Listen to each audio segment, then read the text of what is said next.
Observação: o episódio de hoje é uma versão atualizada e expandida de um conteúdo que produzimos em 2016 em parceria com o canal Pretzel Show. Para mais informações, confira o link na descrição. O Rei Leão não é um filme de poucos méritos.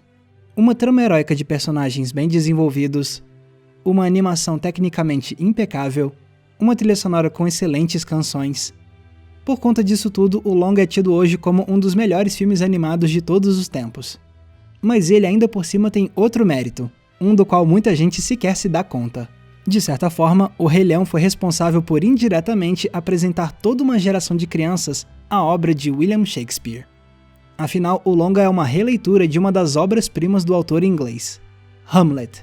E se isso já é surpreendente, a história fica ainda melhor quando a gente analisa também o Rei Leão 2 e o Rei Leão 3, porque ambas continuações também são releituras ligadas a Shakespeare. Mas uma coisa de cada vez. Primeiro vamos começar entendendo exatamente como o primeiro Rei Leão fez uma releitura de Hamlet. E para isso é essencial saber o que acontece na peça de Shakespeare. Nela a gente conhece a história de Hamlet, o príncipe da Dinamarca. No começo da trama a gente vê o personagem em luto, já que o pai dele, o rei da Dinamarca, morreu. Só que uma noite, o fantasma do pai de Hamlet aparece para ele e revela que, na verdade, ele foi assassinado pelo próprio irmão, ou seja, o tio de Hamlet. O mesmo tio que, depois de matar o rei, se casou com a mãe de Hamlet e tomou para si o trono da Dinamarca. A partir de então, Hamlet entra em um longo conflito interno, dividido entre sua sede de vingança e o medo de matar o próprio tio. Em certo ponto da história, ele vai embora do reino e passa uma temporada na Inglaterra. Só que depois desse período fora de casa, Hamlet volta para a Dinamarca. E depois de muitas reviravoltas e mortes trágicas, Hamlet consegue matar o próprio tio e vingar a morte do pai. Mas infelizmente, no processo, o príncipe também morre. Então beleza, a essa altura você já deve ter percebido os principais paralelos entre Hamlet e o Rei Leão. Primeiro, em ambas histórias, o protagonista é um jovem príncipe. Simba no reino animal, Hamlet no reino da Dinamarca. Segundo, o pai de ambos príncipes é assassinado pelo próprio irmão. Em O Rei Leão, Mufasa é jogado de um penhasco por Scar. Em Hamlet, o rei é morto por Claudius, que pingou veneno no ouvido do irmão. Terceiro paralelo, o tio assassino do protagonista toma o reino para si mesmo. E em seguida, o protagonista vai embora do reino. Simba vai para a floresta e Hamlet pega um navio para a Inglaterra. Quarto paralelo, em ambas histórias, o fantasma do pai assassinado aparece para o protagonista. E depois de um período longe do reino, o príncipe decide retornar para casa e finalmente executar sua vingança. Simba derrota Scar, que acaba sendo morto pelas hienas, e Hamlet mata Claudius. E o último paralelo importante entre ambas histórias está entre os personagens secundários. Nala é o interesse amoroso de Simba, Ofélia é o interesse amoroso de Hamlet. Timão e Pumba são dois amigos importantes do Simba, Guildenstern e Rosencrantz são dois amigos importantes de Hamlet. E Zazu, o pássaro conselheiro do rei, seria um paralelo do conselheiro do rei da Dinamarca, Polonius. Agora que a gente sabe como Rei Leão e Hamlet se parecem, é importante ressaltar que ambas histórias não são totalmente iguais. Afinal, Hamlet é uma tragédia. Ela foi escrita para ser uma história sombria, repleta de mortes e com um desfecho triste. E é claro que a Disney não ia trazer tanta desgraça para o seu filme infantil, não é? Claro, eles ainda mantiveram elementos tristes, mas no final, O Rei Leão é uma obra muito mais feliz e otimista. É fascinante então como O Rei Leão adaptou Shakespeare. Só que essa comparação fica ainda mais interessante quando a gente descobre que Hamlet também é uma releitura de uma história que veio antes dela. Pois é, a trama não é uma invenção totalmente original de Shakespeare. Hamlet é, na verdade, inspirada em uma lenda nórdica que conta a história de um personagem chamado Amleth. Essa história, inclusive, ganhou uma adaptação em 1994 chamada Jutland, Reinado de Ódio, estrelada por um jovem Christian Bale. E quão similares são essa lenda e a peça de Shakespeare? Bom, segundo a lenda, Amleth era um príncipe da Dinamarca. E adivinha o que aconteceu com o pai dele? Ele foi assassinado pelo próprio irmão, que em seguida tomou o trono para si mesmo e se casou com a mãe de Amleth. Depois, o príncipe foi banido do reino viajou para a Inglaterra e passou uma temporada lá. Nesse meio tempo, ele cresceu, ficou mais forte e depois retornou à Dinamarca, onde ele finalmente matou seu tio e tomou seu lugar como o legítimo rei. Então já deu pra ver, tirando o desfecho, as tramas de Amleth e de Hamlet são basicamente a mesma. Mas apesar disso, ambos personagens são muito diferentes em seus temperamentos. Hamlet é uma figura indecisa. Ele passa boa parte da história em conflito, sem saber se ele é capaz de vingar a morte do pai ou não. Já Amleth é o oposto. Ele se torna um forte guerreiro e volta para casa totalmente determinado a matar o tio. E por que é importante ressaltar essa diferença? Porque agora a gente pode trazer de volta o Rei Leão. Vamos relembrar como é o temperamento do Simba. Depois de crescer e se tornar forte, ele decide retornar ao reino e tomar o seu lugar no trono. Ele é convicto, corajoso e enfrenta o tio com a intenção de derrotá-lo. Então quer dizer que o temperamento de Simba é muito mais similar ao de Amleth do que ao de Hamlet. E se você ainda levar em consideração que o Rei Leão e a lenda de Amleth têm o mesmo final feliz, uma coisa fica clara. Por mais que o Rei Leão tenha sido criado como uma releitura de Hamlet, no fim das contas o filme é muito mais parecido com a história original de Amleth do que com a peça de Shakespeare. Beleza, já dissecamos os principais paralelos entre o primeiro Rei Leão e Hamlet. Mas esse não foi o fim da relação entre Simba e as obras de Shakespeare. Porque em 1998 a Disney lançou direto para VHS O Rei Leão 2. Nele vemos que Simba e Nala têm uma filha, Kiara. E enquanto a família real vive feliz, tem um grupo de leões que vivem longe do reino. Um clã que foi exilado por serem seguidores do Scar.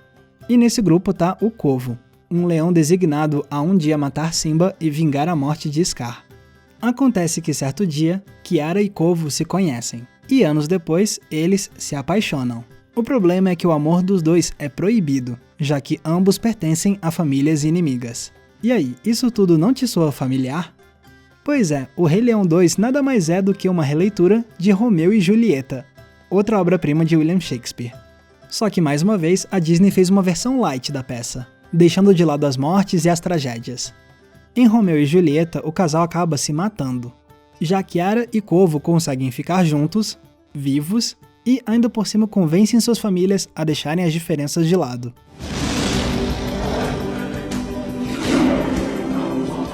E quando chegou a hora da Disney lançar um terceiro filme da franquia O Rei Leão, é claro que eles quiseram manter a já tradicional conexão com a obra de Shakespeare. Só que dessa vez eles fizeram isso de um jeito bem diferente.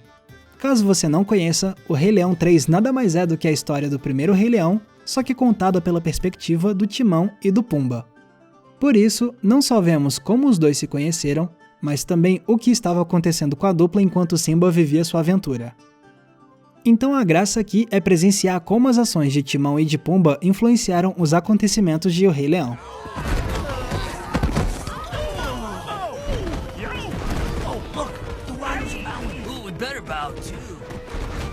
Tá, mas o que isso tudo tem a ver com Shakespeare? Acontece que O Rei Leão 3 se parece bastante com uma popular peça de comédia dos anos 60 escrita por Tom Stoppard, chamada Rosencrantz e Guildenstern Estão Mortos. Essa peça reconta a história de Hamlet, só que pela perspectiva dos dois amigos dele, Rosencrantz e Guildenstern. Ao longo da trama, a gente vê como a dupla se mete em problemas e como suas ações influenciam a trajetória de Hamlet. Exatamente como acontece em O Rei Leão 3.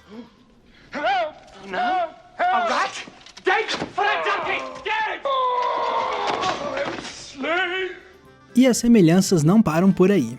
Se você ver Rosencrantz e Guildenstern Estão Mortos, você vai perceber que essa é uma história metalinguística. À medida que a trama avança, os personagens parecem ir tomando consciência de que eles são personagens dentro de uma peça. E quando chega o trágico fim da dupla, a história se torna quase cíclica, já que os protagonistas agora entendem que suas trajetórias vão recomeçar quando a história deles for contada outra vez.